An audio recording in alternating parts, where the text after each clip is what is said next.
नमस्कार, beauty studio मराठीमध्ये पुन्हा एकदा स्वागत। तर आज आपण बोलणार आहे की थंडीमध्ये आपण आपल्या केसांची काळजी कशी घेऊ शकतो। तर थंडी चालू झाली की केस आपले ड्राय कोरडे होतात, इचीनेस चालू होतो, डॅन्ड्रफ होतो। तर याच्यासाठी आपण कशी काळजी घेतली पाहिजे जेणेकरून आपल्या केसांना काहीच प्रॉब्लेम येणार नाही थंडीमध्ये आणि थंडीमध्ये देखील केस आपले सॉफ्ट स्मूथ राहतील। तर अशा कोणत्या टिप्स फॉलो करायच्या आहेत ते मी तुम्हाला आज सांगणार आहे। चला तर मग हा आजचा व्हिडिओ आपण लगेचच चालू करूया। थंडीमध्ये बाहेर जाताना तुम्हाला एकतर कॉटनचा किंवा सॅटिनचा स्कार्फ वापरायचा आहे।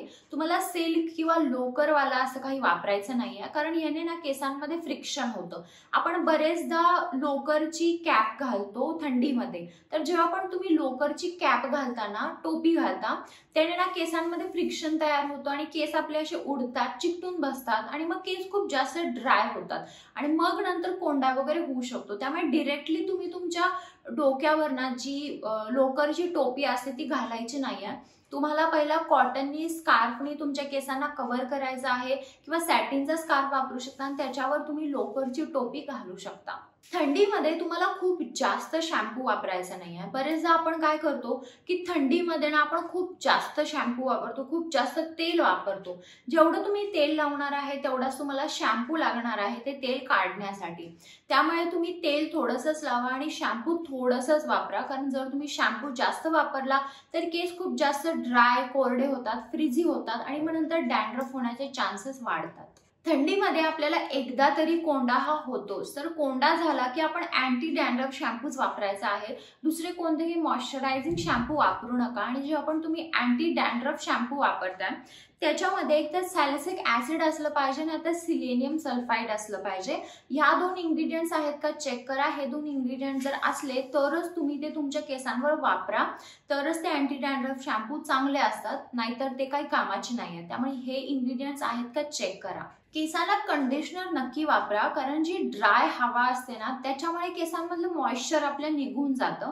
त्यामुळे थंडीमध्ये आपल्याला कंडिशनर वापरणं खूप गरजेचं असतं। जर तुम्हाला कंडिशनर वापरायचं नसेल तर तुम्ही दही वापरू शकता ॲज अ कंडिशनर म्हणून। नंतर भरपूर साऱ्या गोष्टी आहेत जे तुम्ही ॲज अ कंडिशनर म्हणून वापरू शकता। जर थंडीमध्ये तुम्हाला तुमच्या केसांना स्टायलिंग करायची आहे तर तुम्हाला हीट प्रोटेक्टर वापरायचंच आहे। बिना हीट प्रोटेक्टर तुम्हाला तुमच्या केसांना स्टाईल अजिबात करायचं नाही, नाहीतर केस तुमचे खूप जास्त ड्राय फ्रीझी होणार आहेत, मग तुटणार आहेत केस।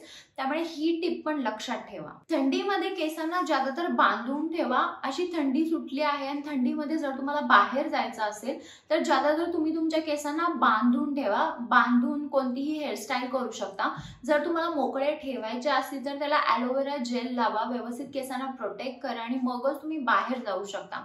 जेव्हा पण थंडीत तुम्ही तुमच्या केसांना तेल लावता तेव्हा ते थोडंसं कोमट करा आणि कोमट करून ते तेल वापरू शकता। तुम्ही एकतर ऑलिव्ह ऑइल वापरू शकता, नाहीतर बदामचं तेल वापरू शकता, नाहीतर खोबरेचं तेल देखील थोडंसं कोमट करून वापरू शकता। जर तुम्हाला कोंडा होत असेल सारखा सारखा तर त्याच्यामध्ये तुम्ही लव्हेंडर इसेन्शियल ऑइल घालून देखील कोणतेही 3 तेल वापरू शकता। थंडीमध्ये ना कडक पाण्याने कधीही हेअर वॉश करू नका। बरेचदा आपण ना कडक पाण्याने हेअर वॉश करतो कारण खूप जास्त थंडी पडलेली असते, पण ही चूक करू नका, कारण ही चूक जर तुम्ही केली तर तुमचे केस अजून जास्त ड्राय होणार आहेत। त्यामुळे थंडीमध्ये एकतर तुम्ही कोमट पाणीच वापरू शकता। थंडीमध्ये आपण गार पाणी तर वापरू शकत नाही, पण गार पाणीच केसांसाठी बेस्ट असतं। गार पाणी वापरल्याने केस तुमचे ड्राय फ्रीझी होत नाही, पण तुम्ही कोमट पाणी वापरू शकता, पण कडक पाणी केसांवर कधीही वापरू नका थंडीमध्ये।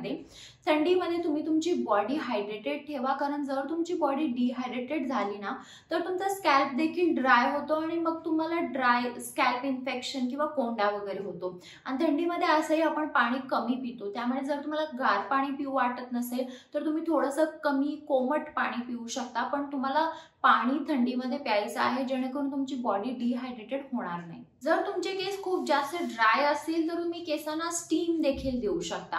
केसांना जर तुम्ही स्टीम दिली तर केस तुमचे खूप जास्त सॉफ्ट स्मूथ होतात, केसांमध्ये मॉइश्चर परत येतं जे गार हवेने गेलेलं असतं। त्यामुळे तुम्ही स्टीम देखील थंडीमध्ये देऊ शकता। तर हा होता आजचा माझा व्हिडिओ की थंडीमध्ये तुम्ही तुमच्या केसांची काळजी कशी घेऊ शकता याच्याबद्दल। जर तुम्हाला काही शंका असतील तुम्हाला कमेंट बॉक्समध्ये विचारू शकता। आणि हा व्हिडिओ जर आवडला असेल तर व्हिडिओला लाईक करा, शेअर करा आणि चॅनल सबस्क्राईब करायला विसरू नका। चला तर मग आपण लवकरच भेटूया एका नवीन व्हिडिओमध्ये। तोपर्यंत काळजी घ्या। बाय।